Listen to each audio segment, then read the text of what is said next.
नमस्ते, मेरा नाम आशित है और आपने देखना शुरू कर दिया है टॉप सीक्रेट। आज बात करेंगे बिहार की राजनीति और बिहार की राजनीति में परिवारवाद की।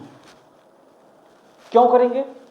इसलिए करेंगे क्योंकि बिहार में एक नई सरकार कल बनी है।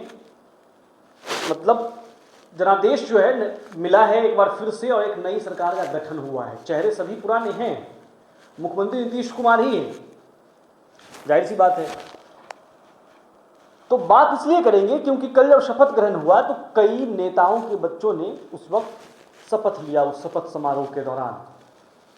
तो अब जानने की कोशिश करेंगे कि वो एनडीए, वो नीतीश कुमार, वो पीएम मोदी जो परिवारवाद के खिलाफ हमेशा बोलते रहे हैं, जो अक्सर युवराज कहकर, वंशवाद कहकर राजनीति करते हैं और सामने वाले पर हावी होते हैं, उनके सरकार में नेताओं के बच्चों को लॉन्च कैसे किया जा रहा है? सवाल उठेंगे। और फिर ये भी सवाल उठेंगे कि आप उनसे अलग कैसे हैं? आपके पार्टी में, आपके सरकार में भी नेताओं के बच्चों को भरपूर मौका मिल रहा है, और वो कितने नेता हैं आज वही आपको इस वीडियो में बताएंगे।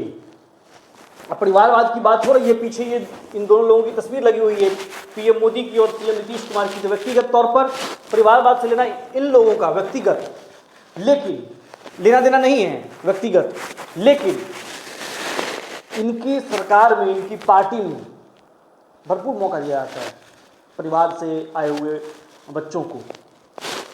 बिहार विधानसभा चुनाव के दरमियान एक गाना बहुत हिट हुआ पवन सिंह का, जोड़ी मोदी और नीतीश जी की हिट हुई।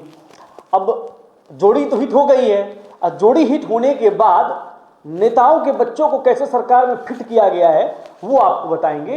कैसे इस बार के टिकट वितरण में नेताओं के बच्चों को फिट किया गया है वो बताएंगे। सिर्फ भाषणबाजी नहीं, तथ्यों के साथ, खबरों के साथ सब कुछ लेके आए हैं, तस्वीर के साथ, नाम के साथ आपको बताएंगे।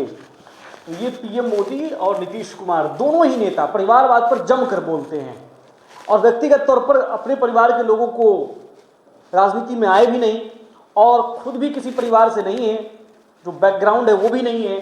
आप मुख्यमंत्री नीतीश कुमार के बेटे निशांत की कई तस्वीर आप देखे होंगे, कल भी देखा होगा आपने, बहुत सुर्खियों में रहे। वो बहुत साधारण तरीके से वो शपथ ग्रहण समारोह में आए और चले गए। पिता और पुत्र की मुलाकात हुई तो आपने देखा होगा। पीएम मोदी के बारे में भी आपने देखा होगा, व्यक्तिगत तौर पर परिवार से रिश्ता, माँ इनकी जो है जब ये पीएम बन गए उसके बावजूद जो है माँ गुजरात में रहती थी। तो कहानियां जो है इन दोनों के परिवार की व्यक्तिगत तौर पर आपने कई बार सुनी होगी। बहुत सादगी भरा जीवन रहा है, लेकिन इनकी सरकार में, इनकी पार्टी में, उसमें नो डाउट परिवार के लोगों को बढ़ावा मिला है। अब यही सवाल बनता है, तो फिर आप राजद और कांग्रेस पर कैसे हमला करेंगे जब आपका भी रिकॉर्ड ऐसा हो? ऐसा अब इसमें क्या है जो मैं आपको दिखा रहा हूं इस तरह से, तो आपको दिखाते हैं, आइए बताते हैं, बढ़िया से समझाएंगे। एकदम टॉप सीक्रेट का यही मकसद है कि आपको एकदम क्लैरिटी, टू दी पॉइंट चीजों को बताना, भ्रामक तरीके से नहीं बताना, सब कुछ ऑन रिकॉर्ड अच्छे से समझा के आपको दिखाएंगे कि क्या दिखाना चाहते हैं आपको, क्या बताना चाहते हैं आपको, समझ में आए। नहीं समझ में आएगा फिर बताएंगे, लेकिन क्या कुछ हो रहा है वो सब जानकारी देना हमारा मकसद है, और वो भी तथ्यों के साथ। ये है सम्राट चौधरी, परिवारवाद पर बात कर रहे हैं, ध्यान रखिएगा। सम्राट चौधरी हैं ये, बिहार में बीजेपी के बड़े नेता, या कह लें कि सबसे बड़े नेता, क्योंकि एक बार फिर से इन्हें रिपीट कर दिया गया। काम के लिहाज से सम्राट चौधरी ने ऐसा कोई काम नहीं किया है बिहार में जिसकी वजह से इनका नाम सामने रखा जाए कि सम्राट चौधरी ने बिहार में इस क्षेत्र में जो है काम बहुत तगड़ा कर दिया है, मतलब क्रांति आ गई है, या फिर टूरिज्म में कह ले, या फिर जिस भी डिपार्टमेंट में रहे हो। लेकिन जातीय समीकरण जो है बीजेपी का अच्छा बैठा दिए हैं। इस बार कुशवाहा, कोयली, कुर्मी समाज का अच्छा वोट मिला है बिहार में, और उसमें माना जा रहा है कि बीजेपी ने जिस लिए इन्हें चुना था वो ये करके दिखाए हैं। तो सम्राट चौधरी हैं। अब सम्राट चौधरी जो है परिवारवाद में क्यों गिने जाते हैं ये बताते हैं आपको। सम्राट चौधरी परिवारवाद में क्यों गिने जाते हैं अब आपको ये बताते हैं। देखिए, सम्राट चौधरी जो हैं पिता शफनी चौधरी की विरासत को बढ़ा रहे हैं। बिहार सरकार में पूर्व मंत्री, 7 बार के विधायक, 1 बार के सांसद शकुनी चौधरी के ये सुपुत्र हैं। पहले राजद में थे, फिर जेडीयू में आए, फिर बीजेपी में आ गए। पहला बताया आपको। और थोड़ा सा अब इसे बैकग्राउंड को समझिए, शकुनी चौधरी कौन थे, मतलब राजनीति में कब क्या हो जाए ये किसी को नहीं पता है। अब मैं ये क्यों कह रहा हूं ये सुनिए। ये उसी शकुनी चौधरी के सुपुत्र हैं जो शकुनी चौधरी पीएम मोदी के बारे में भागलपुर में बोले थे कि प्रधानमंत्री मोदी के बारे में उन्होंने कहा था कि मोदी को भागलपुर की धरती में गाड़ देंगे। और उसी पीएम मोदी की पार्टी में आज बेटा सम्राट चौधरी उन जो हैं डिप्टी सीएम हैं, रिपीट किए गए हैं, बीजेपी के बड़े नेता हैं। राजनीति है भाई। अब आगे बढ़ाते हैं, इनके बारे में पढ़िए, इनके बारे में क्या है। बिहार की राजनीति में सम्राट चौधरी का नाम किसी परिचय का मोहताज नहीं है। वह उन नेताओं में गिने जाते हैं जिन्होंने अपने परिवार की विरासत को न सिर्फ आगे बढ़ाया बल्कि राजनीति के हर मोड़ पर उसे एक नई दिशा भी दी। बिहार को दिशा नहीं दी बल्कि राजनीति में अपने परिवार की विरासत को न सिर्फ आगे बढ़ाया बल्कि राजनीति के हर मोड़ पर उसे एक नई दिशा भी दी। सम्राट चौधरी की कहानी किसी साधारण उम्मीदवार की कहानी नहीं है। यह एक ऐसे परिवार की कहानी है जिसने 3 दशकों से भी अधिक समय तक बिहार की राजनीति में अपनी छाप छोड़ी। 3 दशक। उनके पिता शकुनी चौधरी 7 बार विधायक और सांसद रहे। उनकी मां पार्वती देवी भी तारापुर से विधायक रही। ऐसे माहौल में पला बढ़ा बेटा भला राजनीति से कितना दूर रह सकता था। जाहिर सी बात। सम्राट का राजनीतिक सफर 1999 से शुरू हुआ और फिर कभी पीछे मुड़कर नहीं देखा और बिहार में बीजेपी की तरफ से डिप्टी सीएम बन गया 2 बार का। तो ये हैं सम्राट चौधरी, आरजेडी से लेकर जेडीयू और फिर बीजेपी तक। मैं आपको पहले ही बताया कि पहले आरजेडी में थे ये। 2014 में जो है आरजेडी के लिए 14 विधायक लेके जेडीयू की तरफ आए थे। फिर उसमें से कुछ बागी होकर वापस में चले गए। फिर 2017 में ये नीतीश कुमार की पार्टी जेडीयू को छोड़कर भारतीय जनता पार्टी में शामिल हो गए और फिर 2020 के बाद जो है डिप्टी सीएम बना दिए गए। और फिर 2025 में तमाम आरोपों के बाद मैंने एक वीडियो भी किया था उस पर कि भारतीय जनता पार्टी जो चाल चरित्र और चेहरे की बात करती है, सम्राट चौधरी पर इतने आरोप लगने के बावजूद उन्हें डिप्टी सीएम बना दिया क्योंकि समीकरण साथ दे रहा था। समीकरण है तो कुछ भी है। चलिए अब आगे बढ़ते हैं। अब देखते हैं कि इस सरकार में दूसरे परिवारवाद के कौन है नेता। ये है नितिन नवीन। ये भी भाजपा के बड़े नेता हैं। बांकीपुर से फिर से विधायकी की टिकट लिए थे और जीत गए हैं। ये जो हैं बिहार में नितिन गडकरी जी वाला जो है मंत्रालय संभालते हैं, परिवहन वाला। अब थोड़ा इनको समझिए। नितिन नवीन जी का चेहरा देखिए, नितिन नवीन जी का। उसके बाद नितिन नवीन जी के बारे में आपको ऊपर बताते हैं पढ़ के कि नितिन नवीन जी कौन है। नितिन नवीन जी कौन है और जानते हैं, ये दूसरे नेता परिवारवाद वाले। पटना का नाम लेते ही उस शहर की राजनीतिक हलचल याद आती है जहां हर गली में लोग चुनावी चर्चा करते मिल जाते हैं। ये तो अलग ही बिहार के बारे में लिखा जाता रहा है हमेशा, तो ये मीडिया वाले लिखते हुए हैं। एनडीटीवी की रिपोर्ट को मैं पढ़ रहा हूँ। इसी शहर की एक सीट पटना पश्चिम ने एक युवा नेता को जन्म दिया जो आगे चलकर बिहार के सबसे लोकप्रिय चेहरों में शामिल हो गया। नितिन नवीन की कहानी बहुत मानवीय है। पिता नवीन किशोर प्रसाद, असली मामला अब आ रहा है। पिता नवीन किशोर प्रसाद सिन्हा भाजपा के मजबूत नेता थे। उनके निधन के बाद जब उपचुनाव हुआ तब जनता ने उसी परिवार के बेटे पर भरोसा जताया। जनता तो भाई मालिक है। जनता तो बिहार की जनता अद्भुत है। नेताओं के बच्चों को कैसे बनाना है ये बिहार की जनता से सीखिए। तो अभी आप देखिए नितिन नवीन कौन है? नितिन नवीन के पिता जो हैं नवीन किशोर प्रसाद सिन्हा भाजपा के मजबूत नेता थे और उनके निधन के बाद लोगों को लगा कि उनके सुपुत्र को आगे बढ़ाना चाहिए, परिवार को आगे बढ़ाना चाहिए, तो नितिन नवीन जो है भाजपा की तरफ से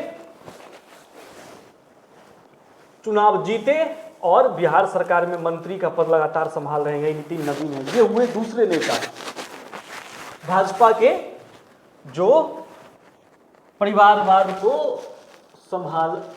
परिवारवाद में शामिल है। ठीक, अब आगे बढ़ते हैं। तीसरी, श्रेयसी सिंह, एक चर्चित नाम, देश के लिए भी गौरव की बात है। श्रेयसी सिंह युवाओं के लिए प्रेरणा का विषय है, एक लड़की भी हैं। और श्रेयसी सिंह के बारे में जानते हैं कि ये परिवारवाद का हिस्सा कैसे बन गई। अब इन्हें तो आप स्पोर्ट्स की वजह से जानते हैं, लेकिन परिवारवाद राजनीति में जैसे ही आई, अपना एक स्पोर्ट्स वाला तो अलग इनका है, जो सेलिब्रिटी हैं लोग जानते हैं, अलग अलग फैन हैं, लेकिन जैसे ही ये राजनीति में आती हैं तो परिवारवाद का ठप्पा लग जाता है। कैसे लगता है? अब देखिए कैसे लगता है, बढ़िया समझिए। श्रेयसी सिंह, राज परिवार से ताल्लुक, पिता दिग्विजय की विरासत बढ़ाएंगी, शूटर बेटी, चैंपियन नहीं है इसलिए शूटर, वो वाली शूटर नहीं जो बिहार में आप लोग सर कहते हैं। तो श्रेयसी सिंह कौन है? अब आगे अच्छे से पढ़ते हैं। श्रेयसी सिंह की कहानी बिहार के किसी भी युवा के लिए प्रेरणा की कहानी हो सकती है। सही बात है, हो सकती है। एक ऐसी लड़की जिसने अपनी उपलब्धियों से देश के लिए स्वर्ण पदक जीता, सही बात है, और फिर राजनीति में कदम रखकर नई पहचान बनाई। लेकिन श्रेयसी की राजनीतिक कहानी सिर्फ उनकी मेहनत की नहीं है, यह उस परिवार की भी कहानी है जिसकी जड़ें वर्षों तक बिहार की सत्ता में स्थापित रहीं। वर्षों तक, राजनीति भी नहीं, सत्ता में स्थापित रहीं। श्रेयसी सिंह गिद्धौर राज परिवार से ताल्लुक रखती हैं। उनके पिता दिग्विजय सिंह अपने समय से बड़े केंद्रीय नेता थे। दिग्विजय सिंह केंद्रीय मंत्री भी रहे, सांसद भी रहे। दिग्विजय सिंह पूर्व प्रधानमंत्री चंद्रशेखर के बेहद करीबी थे। दिग्विजय के निधन के बाद उनकी राजनीतिक विरासत को कुछ दिनों तक उनकी पत्नी पुतुल कुमारी ने आगे बढ़ाया। पुतुल कुमारी भी सांसद रहीं, पिता भी, माताजी भी। ठीक, अब दिग्विजय सिंह की सियासी विरासत को उनकी शूटर बेटी श्रेयसी सिंह आगे बढ़ा रही हैं। यह पृष्ठभूमि श्रेयसी सिंह को राजनीति में आने के पहले ही दिन एक स्थापित पहचान दे चुकी थी।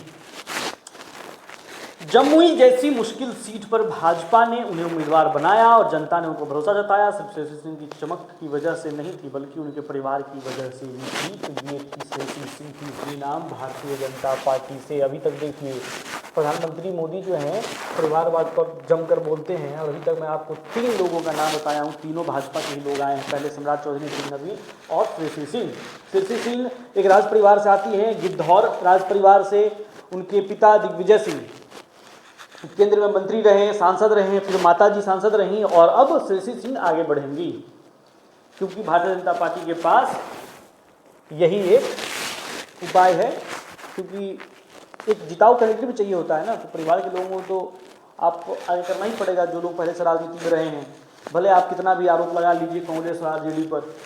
अब चौथा नाम कौन सा है परिवारवाद पर? चौथा नाम देखते हैं। चौथा नाम अशोक चौधरी।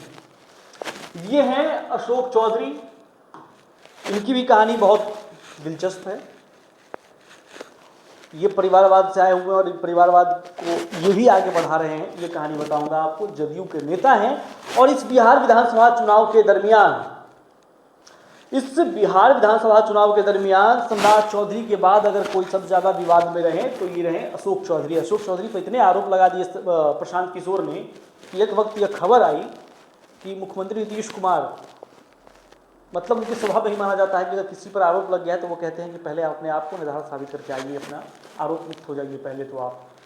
तो ये अशोक चौधरी पर भी इस चुनाव के दरमियान बहुत से आरोप लगे। लेकिन अभी बात कर लेते हैं परिवारवाद की।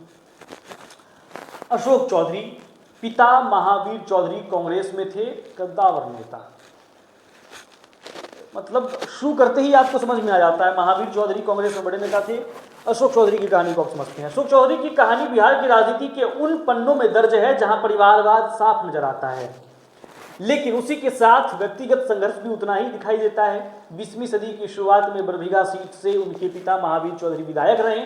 राजनीति का यह माहौल अशोक चौधरी के बचपन से ही एक परिचित दुनिया बना रहा। साल 2000 में जब उन्होंने इसी सीट से चुनाव लड़कर विजय प्राप्त की तो लोग यह कहे बिना नहीं रह सके कि पिता की पहचान ने बेटे को पहली बार राह दिखा दी।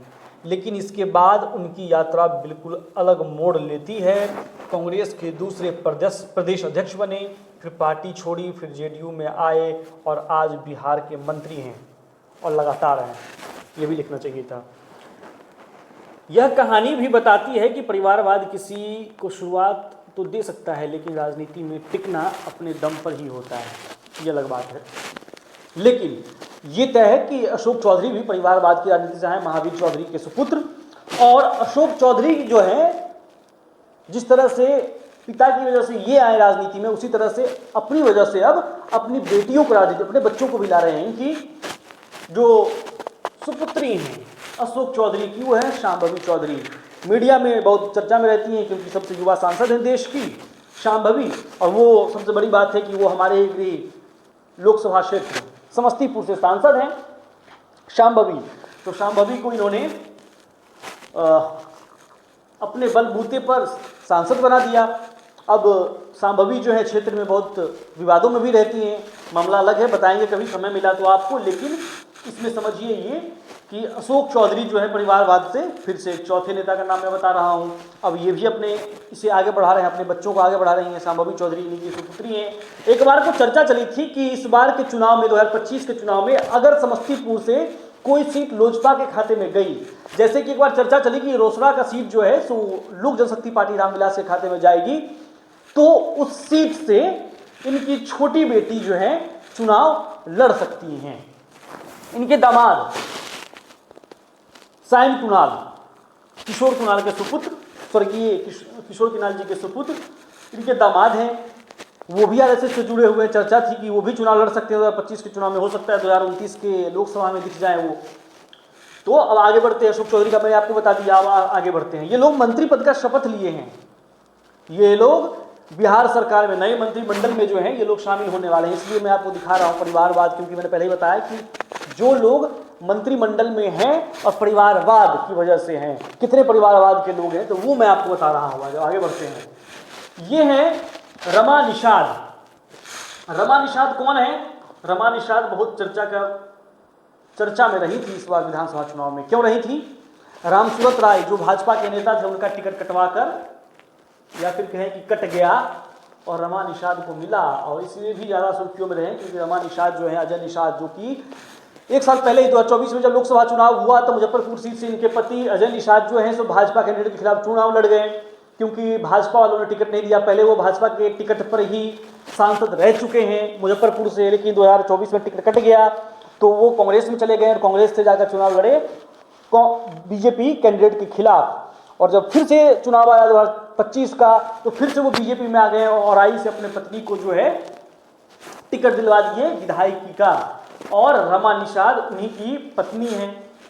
कैप्टन जय नारायण निषाद की सियासी विरासत। रमा निषाद की यात्रा बिहार की कहानी है, उस बिहार की कहानी है जहां समुदाय की पहचान राजनीति में बहुत बड़ा आधार बन जाती है। निषाद मल्लाह समुदाय बिहार की राजनीति में एक प्रभावी वोट बैंक माना जाता है। रमा निषाद ने और आई सीट से चुनाव जीता, लेकिन इस जीत के पीछे सिर्फ उनका नाम नहीं, उनके पति अजय निषाद पहले से ही स्थापित सांसद थे जो मुजफ्फरपुर क्षेत्र से अच्छी पकड़ रखते हैं, मैंने आपको बताया पहले ही। रमा निषाद के ससुर कैप्टन जय नारायण निषाद मुजफ्फरपुर से लोकसभा सांसद हुआ करते थे।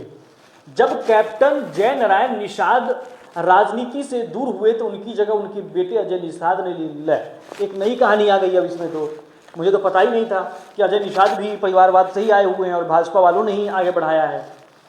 तो अजय निषाद जो है कैप्टन जय नारायण प्रसाद के बेटे हैं और अजय निषाद उनकी जगह, और अब अजय निषाद जो है अपनी पत्नी को आगे बढ़ा रहे हैं बिहार की राजनीति में। ये पांचवा नाम, ये भी कल मंत्री पद की शपथ लिए हैं गांधी मैदान में। अब आगे आते हैं। अगला नाम संतोष कुमार मांझी। इनकी कहानी तो बहुत गजब की है। मतलब इस चुनाव में जो टिकट का बंटवारा हुआ 4 या 5 सीट में मिला, मतलब मैं भूल रहा हूँ अभी, और उस टिकट बंटवारे में जिस तरह से हम सेकुलर ने यानी कि हिंदुस्तानी आवाम मोर्चा सेकुलर ने जिस तरह से टिकट का बंटवारा किया वो भी चर्चा का विषय रहा। चलिए इसके बारे में जानिए। संतोष कुमार मांझी, संतोष कुमार सुमन कह लीजिए, संतोष कुमार सुमन लिखते हैं, लेकिन जब वोट मांगने की बारी आती है तो नेता अक्सर जो है संतोष कुमार मतलब जो जाति का बात आता है वो लगा लेते हैं। जैसे कि एक एग्जाम्पल देता हूँ तो लगेगा कि मैंने वैसे ही आपको बोल दिया। प्रिंस राज पशुपति पारस के भतीजे हैं, रामविलास पासवान के भतीजे हैं, स्वर्गीय रामविलास पासवान के भतीजे हैं। रामचंद्र पासवान पूर्व सांसद समस्तीपुर से उनके सुपुत्र हैं। वो नाम लिखते हैं प्रिंस राज, लेकिन जब आप क्षेत्र में जाइए तो पोस्टर पर नाम लिखा मिलेगा आपको प्रिंस पासवान। तो इसीलिए मैं आपको ऐसा बताया, तो क्लियर करते हुए मैं चल रहा हूं ताकि हवा हवाई बातें नहीं। तो ये है संतोष कुमार सुमन, जीतनराम मांझी के सुपुत्र, पूर्व सीएम जीतनराम मांझी की राजनीति विरासत। ठीक, अगर बिहार में परिवारवाद का सबसे साफ उदाहरण ढूंढना हो तो वह संतोष कुमार सुमन की कहानी हो सकती है। काहे भाई, यही क्यों हो सकते हैं? पहले जो बताया वो क्यों नहीं हो सकते हैं? खैर चलिए आगे बढ़ते हैं। अगर बिहार में परिवारवाद का सबसे साफ उदाहरण ढूंढना हो तो वह संतोष कुमार सुमन की कहानी हो सकती है। वह पूर्व मुख्यमंत्री जीतनराम मांझी के पुत्र हैं। जीतनराम मांझी अभी केंद्रीय मंत्री हैं। राजनीति में उनकी पहली एंट्री भी परिवार की विरासत के सहारे हुई। विधान परिषद भेजे गए, फिर मंत्री बनाए गए और धीरे धीरे उन्हें पार्टी की पूरी कमान सौंप दी गई। पिताजी जो हैं केंद्र में मंत्री हैं, सुपुत्र बिहार सरकार में मंत्री हैं। तो ये हैं संतोष कुमार सुमन जो कल शपथ लिए हैं। परिवारवाद का छठा नाम, अब सातवां देखिए, दीपक प्रकाश। और आज जब मैं इस वीडियो को बना रहा हूं, इस वीडियो को रिकॉर्ड कर रहा हूं, तो यही वो नाम है जो मुझे मजबूर किया कि परिवारवाद पर तो स्टोरी होनी ही चाहिए थी। यही दीपक प्रकाश जो नाम है, परिवारवाद पर स्टोरी मैं जो आज कर रहा हूँ उन्हीं की वजह से कर रहा हूँ, क्योंकि कल मैं जब देखा मैं भी दंग रह गया। ये है दीपक प्रकाश। कौन है दीपक प्रकाश? आप जानते हैं? नहीं जानते होंगे, और सही बात है, अगर आप नहीं जानते हैं तो ये जायज़ है, लेकिन कैसे भी जानेंगे, क्योंकि दीपक प्रकाश कभी पहले लाइमलाइट में रहे ही नहीं, कभी सक्रिय राजनीति में रहे ही नहीं, लेकिन सक्रिय राजनीति में कहाँ आए? सीधे मंत्री पद की शपथ लेते हुए। दीपक प्रकाश कौन है अब बताते हैं आपको। दीपक प्रकाश जो है बिहार के नेता, कुशवाहा समाज के नेता उपेंद्र कुशवाहा के सुपुत्र हैं, और कल जो है बिना विधायकी का चुनाव जीते हुए बिना विधान परिषद बने ये मंत्री बन गए दीपक प्रकाश। अब इनकी राजनीति को समझिए, इनके परिवार की राजनीति को समझिए। इनके पिताजी जो है लोकसभा का चुनाव काराकाट से लड़े थे, पवन सिंह ने खेल बिगाड़ दिया, वो सांसद नहीं बन पाए, राज्यसभा उनको भेजा गया। जो राजनीतिक सूझबूझ और रणनीति के तहत या फिर जो कुछ भी एक कमिटमेंट होता है, पॉलिटिकल कमिटमेंट, उस हिसाब से वो राज्यसभा भेजे गए। तो वो राज्यसभा चले गए, और जब 2025 का चुनाव आया तो उन्होंने अपनी पत्नी स्नेहलता कुशवाहा को टिकट दिलवा दिया और विधायक बनवा दिया, और अब बच गए थे सुपुत्र। तो भाई खुद सेट हैं, पत्नी भी सेट हो गई, तो बेटा कैसे बच जाए? तो बेटा को क्या किया कि कमिटमेंट हुआ भारतीय जनता पार्टी से उपेंद्र कुशवाहा का कि वो सीट जितना मांग रहे थे वो सीट मिला नहीं। महुआ का भी सीट नहीं मिला, उनका मनपसंद सीट था, नहीं मिला। तो हुआ कि भाई हमें एक एमएलसी चाहिए। अब चुनाव संपन्न हो गया, अब था कि मंत्री बनना है, तो पहले नाम आया स्नेहलता कुशवाहा का। तो उपेंद्र कुशवाहा सोचे कि अब एमएलसी का जो है जो हमारे साथ कमिटमेंट हुआ है, क्या पता बीजेपी वाले हमारे साथ धोखेबाजी कर दें। तो उन्होंने क्या किया, बोला कि भाई बेटा भी सेट हो जाएगा, कमिटमेंट भी हम अपना पूरा करवा लेंगे। तो बेटा को मंत्री बनवा दिए। अब बेटा मंत्री बन गया है तो 6 महीने के अंदर जो है अब एमएलसी तो बनाना ही पड़ेगा गठबंधन के लोगों को। तो उन्होंने अपने बेटा को प्रमोट कर दिया। अब नौकरी छोड़कर आए हैं, इंजीनियरिंग किए हुए हैं मणिपाल से। तो अब इनको जो है तो बिहार सरकार में मंत्री बना दिया गया है। तो ये भी हो गए अब बिहार की राजनीति में सेट। तो ये मैं आपको वो नाम बता रहा था जो बिहार की पॉलिटिक्स में परिवारवाद का कल तस्वीर हम लोगों को देखने को मिला। अब देखिए, ये फिर से एक बार रिपीट कर देते हैं। प्रधानमंत्री मोदी और सीएम नीतीश कुमार का जोड़ी हिट हो गया। जोड़ी हिट होने के बाद परिवार के लोग कितने फिट हुए वो मैं आपको बता रहा था। पहले नाम सम्राट चौधरी, शफनी चौधरी के सुपुत्र हैं और दूसरी बार बिहार के डिप्टी सीएम बन रहे हैं। शफनी चौधरी वही शफनी चौधरी जो पीएम मोदी को भागलपुर की जमीन में गाड़ने की धमकी दे चुके हैं। दूसरा नाम नवीन कुमार, नवीन किशोर प्रसाद सिन्हा भाजपा के नेता थे, कद्दावर नेता, उनके सुपुत्र हैं। परिवहन मंत्रालय संभालते हैं। इस बार कौन सा मंत्रालय मिलता है नवीन कुमार को, ये देखने वाली बात होगी। तीसरा शेषी सिंह, गिद्धौर राज परिवार की से आती हैं। दिग्विजय सिंह की सुपुत्री हैं, पुतुल कुमारी की सुपुत्री हैं और पहले वो केंद्र में मंत्री और सांसद रह चुके हैं। अब अगला नाम अशोक चौधरी, महावीर चौधरी इनके पिताजी, उनके सुपुत्र हैं ये, इनकी बेटी सांसद हैं। अशोक चौधरी जदयू के नेता हैं, लगातार मंत्री बन रहे हैं। रमा निषाद, कैप्टन जयनारायण निषाद की बहू हैं, अजय निषाद की धर्मपत्नी हैं, जो कि मुजफ्फरपुर की राजनीति में बहुत बड़े नाम है। अजय निषाद पहले भाजपा के टिकट पर सांसद थे, फिर 2024 में टिकट कट गया तो वो कांग्रेस में चले गए, फिर 2025 का चुनाव आया तो फिर भाजपा में आ गए और आई से टिकट पर अपनी पत्नी को चुनाव लड़ाया बीजेपी के टिकट पर और मंत्री भी बनवा दिए। ये है संतोष कुमार सुमन, जीतन राम मांझी पूर्व मुख्यमंत्री बिहार और केंद्र में वर्तमान में मंत्री। संतोष कुमार सुमन उनके सुपुत्र हैं जो अब मंत्री बिहार में बन गए हैं, अब नहीं पहले भी थे और फिर से बन गए हैं। दीपक प्रकाश उपेंद्र कुशवाहा के सुपुत्र हैं और सबसे ज्यादा चर्चित नाम इस बार बिहार विधानसभा चुनाव के बाद जब शपथ ग्रहण हुआ तो दीपक प्रकाश ये है, क्योंकि दीपक प्रकाश किसी भी पद पर न कि विधानसभा में थे न विधान परिषद में थे, लेकिन मंत्री बन गए बढ़िया से और परिवार सेट हो गया, माता पिता पुत्र सब फिट हो गए हैं।